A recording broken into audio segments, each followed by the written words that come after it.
Versus KPSC ಅಭ್ಯರ್ಥಿಗಳ ನಡುವಿನ ಜಟಾಪಟಿ ಇದೆಯಲ್ಲ ಅದು ವಿಕೋಪಕ್ಕೆ ಹೋಗುವಂತಹ ಸಾಧ್ಯತೆ ಇದೆ. ಎಕ್ಸಾಮ್ ನಡೆಸುವಂತಹ ಅಭ್ಯರ್ಥಿಗಳ ಆಯ್ಕೆ ವಿಚಾರದಲ್ಲಿ ಸರ್ಕಾರ ಪದೇ ಪದೇ ಎಡುತ್ತಾ ಇದ್ರೂ ಕೂಡ ಎಚ್ಚೆತ್ತುಕೊಳ್ತಾ ಇಲ್ಲ. ಇದರಿಂದ ಸಾಮೂಹಿಕ ಆತ್ಮಹತ್ಯೆಗೆ ನಾವು ಶರಣಾಗಬೇಕಾಗತ್ತೆ ಅಂತ ಈಗ ವಿದ್ಯಾರ್ಥಿಗಳು ಎಚ್ಚರಿಕೆಯನ್ನು ಸರ್ಕಾರಕ್ಕೆ ಕೊಟ್ಟಿದ್ದಾರೆ. ಡೆಡ್ಲೈನ್ ಕೂಡ ಕೊಟ್ಟಿದ್ದಾರೆ. ಎಷ್ಟು ದಿನಗಳ ಡೆಡ್ಲೈನ್ ಮತ್ತು ಏನವರ ಆಗ್ರಹ ಅನ್ನೋದರ ಡೀಟೇಲ್ಸ್ ಇದೆ ನೋಡ್ಕೊಂಡು ಬರೋಣ ಬನ್ನಿ. ನಿಲ್ಲದ ಕೆಪಿಎಸ್ಸಿ ವಿದ್ಯಾರ್ಥಿಗಳು ಸರ್ಕಾರದ ನಡುವಿನ ತಿಕ್ಕಾಟ. ಸರ್ಕಾರದ ಮುಂದೆ 3 ಬೇಡಿಕೆ, 2 ದಿನ ಡೆಡ್ಲೈನ್. ಕೆಪಿಎಸ್ಸಿ ಪರೀಕ್ಷೆಯಲ್ಲಿನ ತಪ್ಪುಗಳಿಂದ ಕನ್ನಡ ಮಾಧ್ಯಮ ವಿದ್ಯಾರ್ಥಿಗಳಿಗೆ ಆಗಿರುವ ಅನ್ಯಾಯದ ವಿರುದ್ಧ ಸಿಡಿದೆದ್ದಿರುವ ಅಭ್ಯರ್ಥಿಗಳು ಸರ್ಕಾರಕ್ಕೆ ಎಚ್ಚರಿಕೆ ಜೊತೆ ಡೆಡ್ಲೈನ್ ಕೊಟ್ಟಿದ್ದಾರೆ.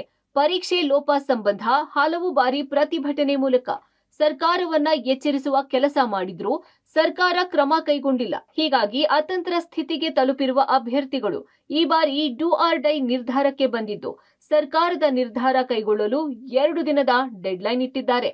ಕಳೆದ ವರ್ಷ ಆಗಸ್ಟ್ನಲ್ಲಿ ನಡೆದಿದ್ದ ಕೆಎಎಸ್ ಪರೀಕ್ಷೆಯಲ್ಲಿ ಕನ್ನಡ ಪ್ರಶ್ನೆಗಳಲ್ಲಿ ಇಂಗ್ಲಿಷ್ನಿಂದ ಕನ್ನಡಕ್ಕೆ ತರ್ಜುಮೆ ಮಾಡಿದ್ದ 50ಕ್ಕೂ ಹೆಚ್ಚು ಪ್ರಶ್ನೆಗಳಲ್ಲಿ ಲೋಪ ಕಂಡು ಬಂದಿತ್ತು. ಇದರಿಂದ ಕನ್ನಡದಲ್ಲಿ ಪರೀಕ್ಷೆ ಬರೆದಿದ್ದ ಅನೇಕ ವಿದ್ಯಾರ್ಥಿಗಳಿಗೆ ಅನ್ಯಾಯ ಆಗಿತ್ತು. ಈ ವೇಳೆ ಅನೇಕ ಪ್ರತಿಭಟನೆಗಳು ಆದ ಬಳಿಕ ಎಚ್ಚೆತ್ತ ಸರ್ಕಾರ ಮತ್ತೆ ಡಿಸೆಂಬರ್ನಲ್ಲಿ ಮರು ಪರೀಕ್ಷೆ ನಡೆಸಲು ಆದೇಶ ಮಾಡಿತ್ತು. ಅದರಂತೆ ಡಿಸೆಂಬರ್ನಲ್ಲಿ ನಡೆದ ಪರೀಕ್ಷೆಯಲ್ಲೂ ಕಳೆದ ಬಾರಿಗಿಂತಲೂ ಹೆಚ್ಚು ತಪ್ಪುಗಳಾದ ಪರಿಣಾಮ 384 ಗೆಜೆಟೆಡ್ ಪ್ರೊಬೇಷನರಿ ಹುದ್ದೆಗಳ ನೇಮಕಾತಿ ಪರೀಕ್ಷೆ ಬರೆದಿದ್ದ ಅಭ್ಯರ್ಥಿಗಳು ಮತ್ತೊಮ್ಮೆ ಅನ್ಯಾಯಕ್ಕೆ ಒಳಗಾಗುವಂತಾಗಿದೆ. ಈ ಬಗ್ಗೆ ಕೆಪಿಎಸ್ಸಿ ಆಡಳಿತ ಮಂಡಳಿಗೆ 16 ಬಾರಿ ಗಮನಕ್ಕೆ ತಂದ್ರೂ ಕ್ಯಾರೆ ಅಂತಿಲ್ಲ. ಈಗ ಹೋರಾಟದ ಮೂಲಕ ಸರ್ಕಾರವನ್ನ ಎಚ್ಚರಿಸುವ ಕೆಲಸಕ್ಕೆ ಮುಂದಾಗಿರುವ ವಿದ್ಯಾರ್ಥಿಗಳು ಸಮಸ್ಯೆ ಬಗೆಹರಿಯದಿದ್ದರೆ ಮುಂದಿನ ಹೋರಾಟದ ಎಚ್ಚರಿಕೆ ಕೂಡ ನೀಡಿದ್ದಾರೆ. ಪ್ರಶ್ನೆ ಪತ್ರಿಕೆ ಯಾವುದೇ ಪರೀಕ್ಷೆನಲ್ಲೂ ಲೋಪದೋಷ ಆಗದೆ ಇರೋದು ಬರೀ ಕೆಎಎಸ್ ನಲ್ಲಿ ಮಾತ್ರ ಏನಕ್ಕಾಗತ್ತೆ? ಪ್ರತಿಯೊಬ್ಬರಲ್ಲಿ ಪ್ರಶ್ನೆ ಇದೆ. ನಾವೇ ಬಂದು ಹೋರಾಟ ಮಾಡಬೇಕು, ನಾವೇ ಕೋರ್ಟಿಗೆ ಹೋಗಬೇಕು. ಕರೆಯೋದೇ 4 ವರ್ಷಕ್ಕೊಂದ್ಸರಿ, ಆಮೇಲೆ ಅದನ್ನ ನಡೆಸೋದಕ್ಕೂ 2 ವರ್ಷ. ಅದಾದ್ಮೇಲೆ ಹುಡುಗರ ತಾಳ್ಮೆ ಕಟ್ಟೆ ಹೊಡೆಯುತ್ತೆ. ಮುಂದೆ ನಾವು ಕಾನೂನನ್ನ ನಾವೇನು ಕೈಗೆತ್ಕೊಳ್ಳೋರಲ್ಲ, ಬಟ್ ಅದಕ್ಕೆ ಎಷ್ಟು ತಾಳ್ಮೆ ನೋಡಬೇಕು. 2 ಸಾರಿ ಎಕ್ಸಾಮ್ ಆಗಿದೆ, ಅದನ್ನ ನೋಡ್ಬೇಕಲ್ವಾ?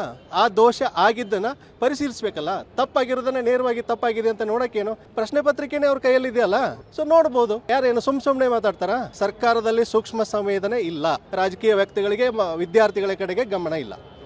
ಸದ್ಯ ಸರ್ಕಾರಕ್ಕೆ 2 ದಿನದ ಡೆಡ್ಲೈನ್ ನೊಂದಿಗೆ 3 ಬೇಡಿಕೆಗಳನ್ನ ಸರ್ಕಾರದ ಮುಂದಿಟ್ಟಿದ್ದಾರೆ. ಪರೀಕ್ಷೆ ಸಂಬಂಧ ಮರು ಅಧಿಸೂಚನೆ ಹೊರಡಿಸಬೇಕು. ಕೆಪಿಎಸ್ಸಿ ಅಧ್ಯಕ್ಷ ಶಿವಶಂಕರಪ್ಪ ಸಾಹುಕಾರ್ ಬದಲಾವಣೆ.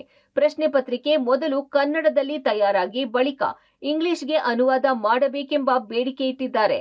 ಇನ್ನು ಕೊಟ್ಟಿರುವ ಡೆಡ್ಲೈನ್ ಪ್ರಕಾರ 2 ದಿನಗಳ ಒಳಗಾಗಿ ಸರ್ಕಾರ ನಿರ್ಧಾರಕ್ಕೆ ಬಾರದಿದ್ದರೆ ಕೆಪಿಎಸ್ಸಿ ಮತ್ತು ವಿಧಾನಸೌಧದ ಮುಂಭಾಗವೇ ಆತ್ಮಹತ್ಯೆ ಮಾಡಿಕೊಳ್ಳೋದಾಗಿ ವಿದ್ಯಾರ್ಥಿಗಳು ಸರ್ಕಾರಕ್ಕೆ ಎಚ್ಚರಿಕೆ ನೀಡಿದ್ದಾರೆ.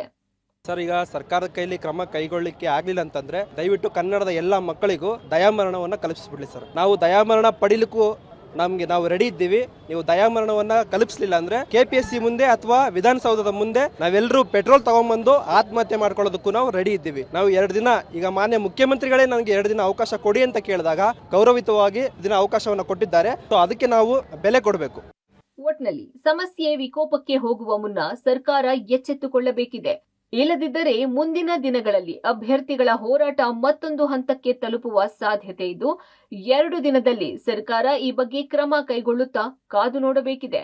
Raghu Mariswamy, metro bureau, public TV.